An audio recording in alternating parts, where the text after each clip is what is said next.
I heard the chandelier before I heard her voice. That soft, trembling ring above the table. Crystal meeting crystal in the quietest collision. Then my mother leaned in close enough that I could smell her perfume, that floral scent she'd worn since I was a kid, and said, "We're only inviting you out of pity, so don't stay long." The words landed like a stone dropping into still water. I felt the ripple move through my chest, spreading outward, but my hand stayed steady on the stem of my wine glass. Around the table, forks paused midair. My sister's mouth curved into something that wasn't quite a smile, but wasn't neutral either. My brother kept swirling his scotch, watching the amber liquid catch the light, like those words were meant for someone else entirely. Maybe they were. Maybe I'd been someone else to them for longer than I wanted to admit. I lifted my glass, took one small sip, and stood. The chair scraped softly against the hardwood. No one stopped me. No one even looked up.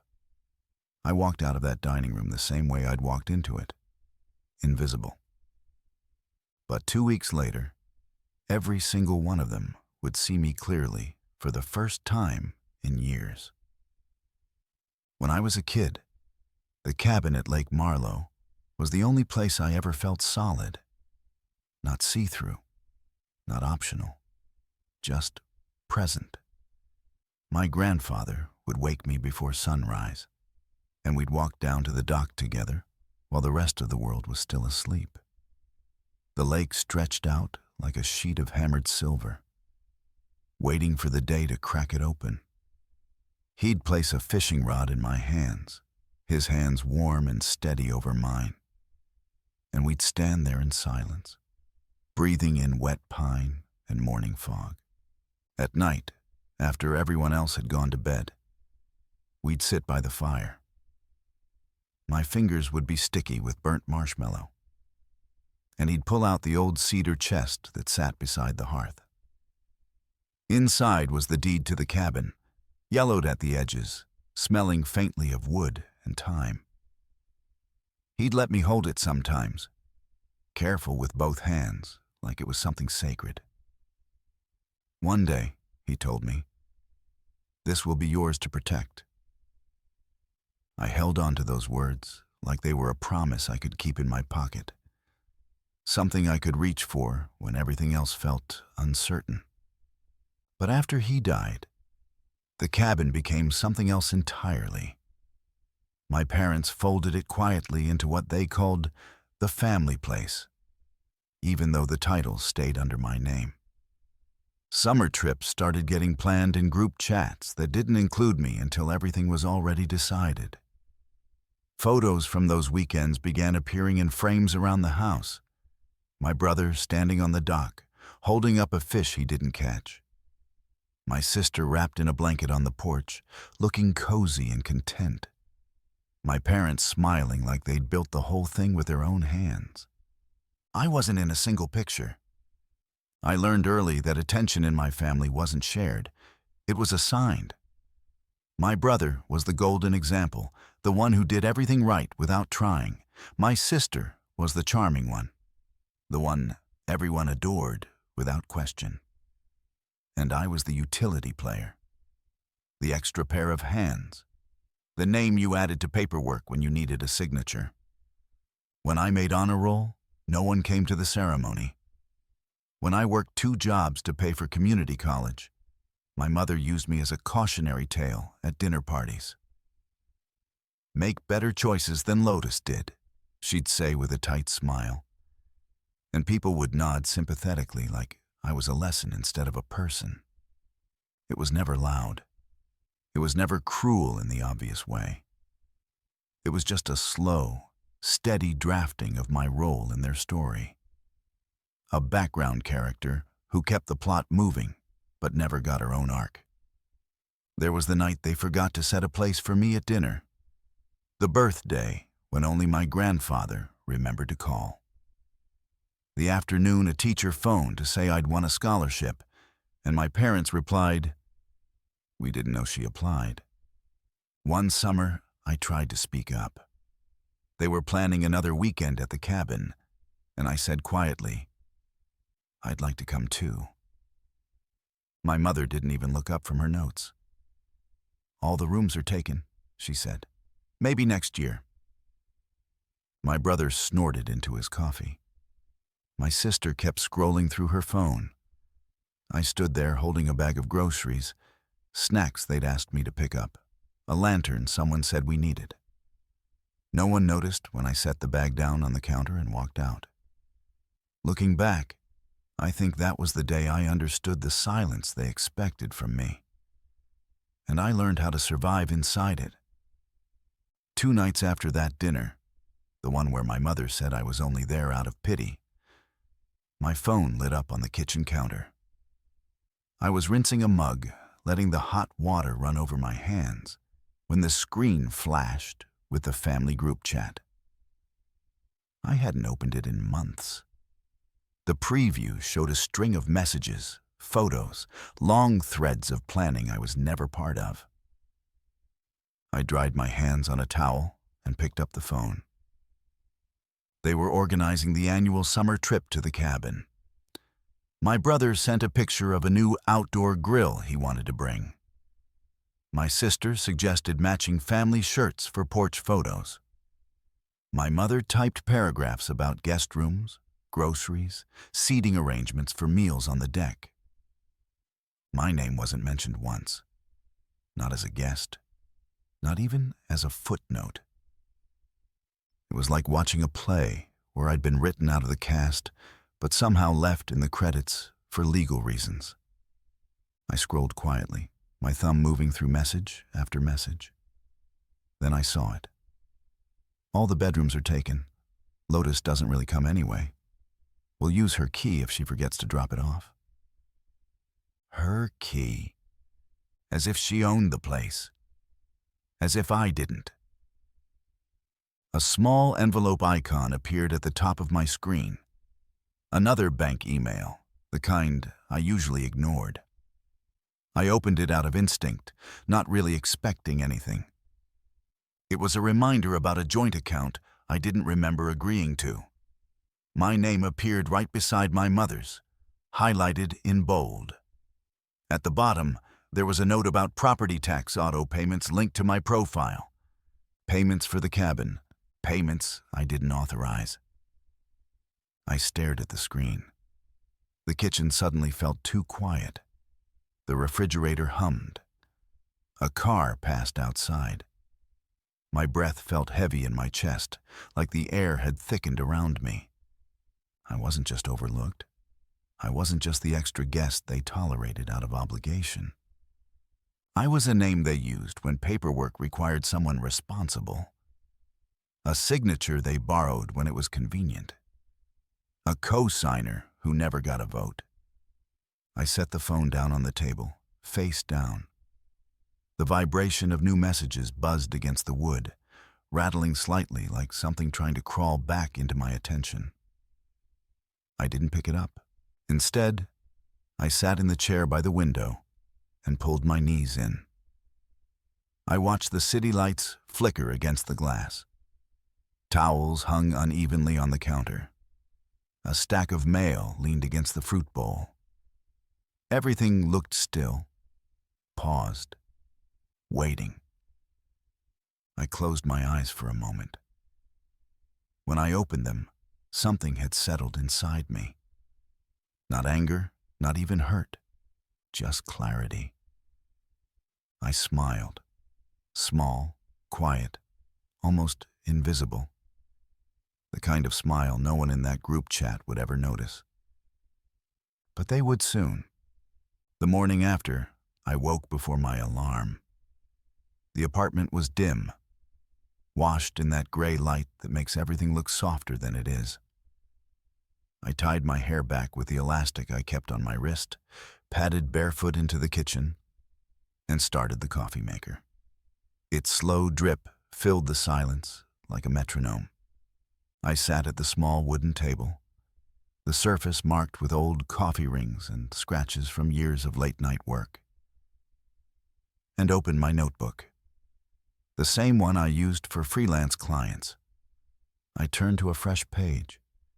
The pen felt heavier than usual, but the words came easily. Sell the cabin. Close joint accounts. Call lawyer about estate. 3 lines.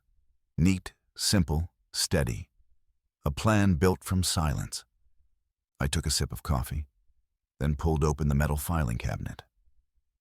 It groaned like it always did, the sound scraping through the room. Inside were years of documents, old bank statements, tax letters, utility bills. Things most people would have thrown away. I kept everything, not out of sentiment, out of survival. Near the back, wrapped in an old envelope, I found the deed to the cabin. The paper was slightly yellowed, still smelling faintly of cedar from my grandfather's chest. I placed it carefully on the table, smoothing the edges with my palm. At 7:14 a.m., I called Dan, a realtor I'd worked with years ago when I was looking for my first apartment. He answered with a tired voice, clearing his throat. "Lotus, everything okay?" "I need to sell the cabin," I said. No hesitation. Quiet but efficient. There was a pause long enough that I could imagine him sitting straighter, waking up fully. "The one by Lake Marlowe? Your grandparents' place?" "Yes." "I thought your parents used it." "They do," I said. "But they don't own it." Another pause. A shift. The kind where someone realizes the ground beneath them is not what they assumed. "All right," he said slowly. "Send me everything you have. I'll draft the paperwork." We hung up. I scanned the deed page by page, the soft hum of the scanner filling the kitchen. I sent the files to Dan with a short message, then moved to the next item on my list. Joint accounts. I logged into the bank portal, the blue-white light of the laptop screen lighting my face. My name appeared in places I didn't expect. Co-signer on an old checking account. Secondary on a credit line. Attached to auto payments for the cabin's property taxes. Some of these entries went back years. Close account. Remove name. Disable auto pay. Each action made a soft clicking sound, like distant dominoes falling one after another. I took notes as I went, marking confirmations with small check marks in the notebook. At one point, my phone buzzed with a text from my sister. "Mom's planning the trip. Are you coming or not?"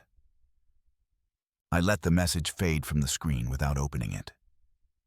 By noon, I had closed 4 accounts, removed myself from 3 others, and canceled every automatic payment tied to my name. The silence in the apartment felt different now, not empty, intentional, controlled. Next, I drafted an email to Harris, my parents' estate lawyer. I kept it brief and formal. "Hello.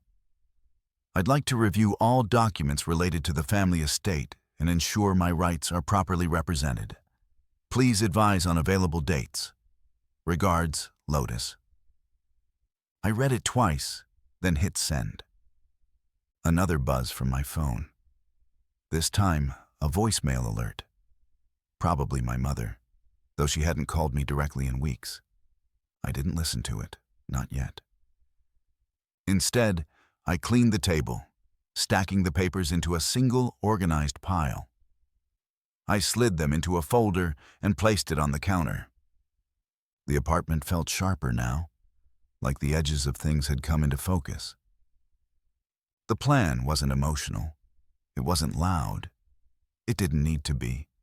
It was procedural, exact, unmistakably mine.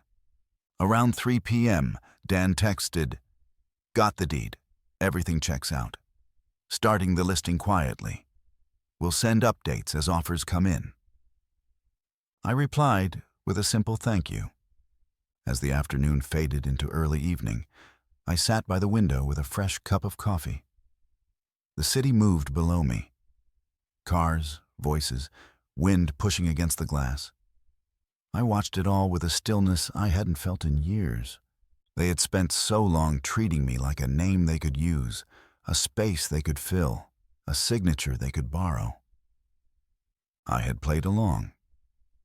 I had stayed quiet. But this time, the silence belonged to me. I closed my notebook, set my pen on top of it, and took one slow, steady breath. This time, I wouldn't fix what they'd broken. 2 weeks passed before anything happened. Long enough for the silence to settle into my apartment like a second layer of paint. I worked, cooked simple meals, answered emails, watched the city move outside my window. Nothing dramatic, just time passing the way it always does. Quietly, until something breaks. The first crack came early one morning. I was folding laundry when my phone buzzed with a message from Dan. Offer came in. Cash buyer. Closing soon. Funds will transfer directly to your account. I read the words twice, not out of disbelief, but because they felt strangely distant, like reading about someone else's life. I texted back one word, approved, and set the phone aside. By noon, the cabin was gone. I didn't tell anyone, but they found out anyway. That evening, my sister sent a string of messages to the family group chat. They came in fast, like she was typing while pacing. Did someone change the lock code at the cabin? Mom's freaking out. Dad says there's a realtor sign that wasn't there last week. Lotus, what did you do? I didn't open the thread. I just watched the previews stack on my lock screen, each one more frantic than the last. An hour later, my mother called. 3 times. Then she switched to voicemail. Lotus, this is not funny. Call me back immediately. Then another. You had no right. This isn't just your decision. Call me now. And another, her voice cracking. Lotus, please. You're scaring me. Call me back. I didn't. Instead, I sat at the kitchen table, sipping lukewarm coffee, watching the voicemail counter climb like a timer. For the first time, their panic wasn't something they could hide behind polite words or controlled tones. It was raw, uneven, honest. Then came the bank statements. My mother texted a photo, blurry, tilted, but I could still make out the red notifications. Joint account closed, credit line suspended, property tax auto-pay failed, secondary signature removed. She didn't send a message with the photo. She didn't need to. The image said everything. Within minutes, my brother called. Then again. Then again. I let each ring fade into the room like a distant alarm.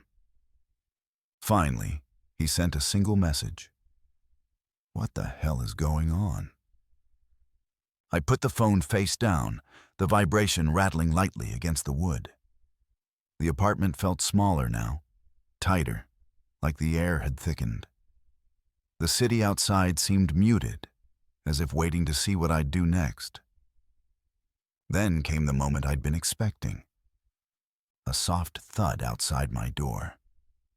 A pause. Then the buzzer. I pressed the intercom.